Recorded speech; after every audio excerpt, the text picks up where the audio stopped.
Hi, this is Scott Garibay, and today we're going to talk about Dungeons & Dragons and Dunamancy. Now, what is Dunamancy? Dunamancy is a special magic system which was created by Matthew Mercer specifically for Critical Role, specifically for his Critical Role world, Tal'Dorei. It will be going into the Explorer Guide to Wildemount. Explorer's Guide to Wildemount is an official Dungeons & Dragons source book. I think it's officially an adventure book, and it has elements. It could be considered a setting book. Of course, Dungeons & Dragons 5th edition has a very strange relationship with settings, but I think it's officially an adventure book, and it will be presenting the setting of Critical Role's Tal'Dorei, and specifically through this one area of Tal'Dorei, which is Wildemount. So Dunamancy is really interesting. Why is it interesting? Well, let's talk about it, all right? So one, it's really fascinating because Dunamancy is this new magic system that is coming into Dungeons & Dragons. New magic systems do not come into Dungeons & Dragons lightly. They have to be very carefully guarded. One of the reasons is balance, right? Dungeons & Dragons does not take balance lightly. They don't like things like they're not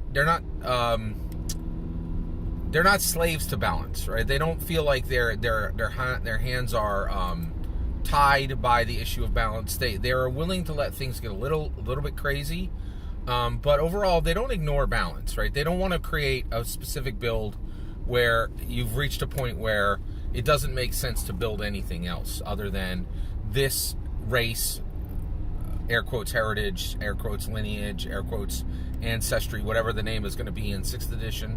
I can tell you right now, Wizards of the Coast is pulling their hair out that they have to still deal with that word is still in 5th edition. Every single tabletop role-playing game under the sun, every designer who has their ear to the ground is replacing that word. That is replacing the word race with lineage or heritage or ancestry. I agree with that decision. I think it's a good idea. But you don't want to get a build where a heritage or and a class combination are, you can't choose anything else because one particular heritage and class is so powerful that it just dwarfs all the powers of everything else, right? Same thing with magic, right? So, sorry about I'm saying right too much. I'm really focusing on trying to stop saying it. Right now, all I am is just aware of when I say it. I don't have a solution to fix it. I'm working on it. I appreciate your patience. So, basically, Dunamancy is a new magic system going into Dungeons & Dragons. The last time this happened, it wasn't too recent. It wasn't too far away ago. Eberron brought in dragon marks, right? So, dragon marks are tattoos that are worn by people, and it really is a new type of magic within Dungeons & Dragons. So, they try very hard to make sure that these are balanced. And it's the same thing with Dunamancy, right? So one, I'm not concerned that it's going to be out of balance, but Dunamancy is a threat to Dungeons & Dragons in one particular way, right? So what is Dunamancy? Well, Dunamancy is Matthew Mercer's new magic system for Dungeons & Dragons. Now, it's really interesting. He's bringing in his own his own magic system into Dungeons & Dragons. Whenever you see somebody bringing in their own magic system, there's a reason for it, right? They want the new system to do something that the old system doesn't. Well, one of the things is Matthew Mercer and all people on Critical Role, they're all super woke, right? They are all super woke. Now, I have a level of wokeness. I definitely am for inclusiveness. I definitely have climate concerns as well. So I have a level of wokeness. I will say this: I'm not anywhere near as woke as Matthew Mercer and Critical Role members. Very few people are as woke as Matthew Mercer and Critical Role members. So he wants to bring... So now, by the way, there's no question. Dungeons & Dragons 6th edition is going to be the most woke edition of Dungeons & Dragons in history. There's no two ways about that. Dunamancy is a big part of that. It is a part of the transition from D&D to D&D woke. We are beginning that journey. That journey has begun. 5th edition is way more woke than 4th edition was.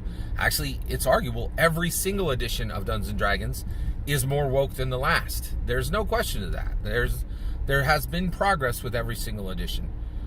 There might be debatable between 1, 2, and 3. You could probably write an article or two about that. But with 4th, 5th, and moving into 6th, there's no question there will be a progression of woke. Now, Dunamancy, I think, is laser focused on this question of wokeness in Dungeons and Dragons. So what Dunamancy does is, the magic is based on dunamis, right, which is the substance which comes from the luoxans of beacon. And basically, it comes from souls, which are like being souls which have been connected to these devices called beacons, right? And so within Dungeons and Dragons currently, magic generally at the macro level is connected to divinity, to gods.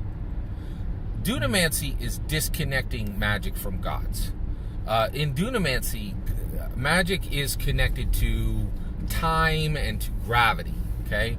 And so really, as soon as you get there, you very, very, very quickly arrive at the Marvel Thor realm. And what is the Marvel Thor realm? The Marvel Thor realm is this magic or is it just science we don't understand? And that's exactly where Dunamancy is heading toward, bringing Dungeons & Dragons magic. It is a way for super woke people who have left religion behind, generally, not spirituality, be very, very careful. Generally, this is my read and my opinion, right? I think Dunamancy is for a way for super woke people who have left religion behind, and generally woke people are leaving religion behind. That is a pattern that is happening. They're not leaving spirituality behind, they're leaving religion behind. Okay, and by the way, I invite correction on any of this. If you think I am not understanding the situation correctly, let me know in the comments below. Thank you. All right, so basically, it's a way for people to play Dungeons and Dragons who are not comfortable with the idea of gods or or deities, and so but still want to have a game with magic. Now, what does this do for Dungeons and Dragons overall?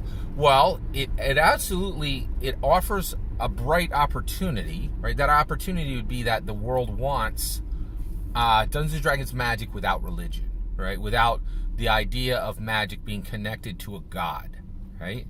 Or, boy, that's going to be a bad habit to be able to get rid of.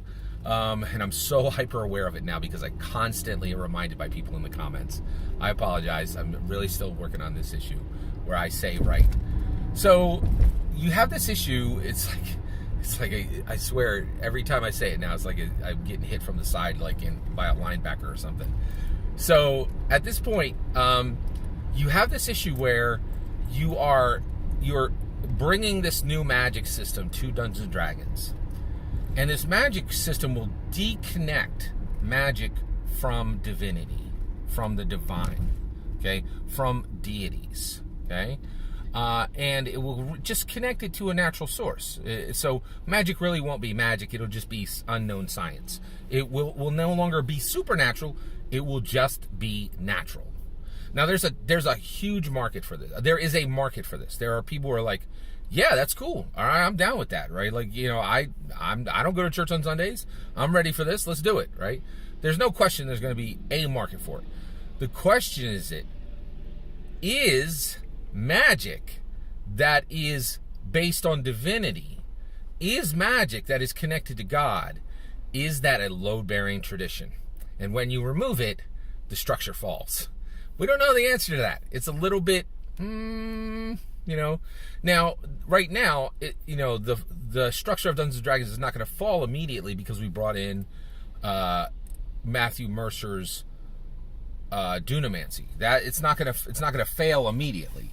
And the reason why is we have time, and the reason why is, you know, you can pick up the Ravnica book, you can pick up a lot of other 5th edition books that have Greyhawk elements, that have traditional setting elements, that still have traditional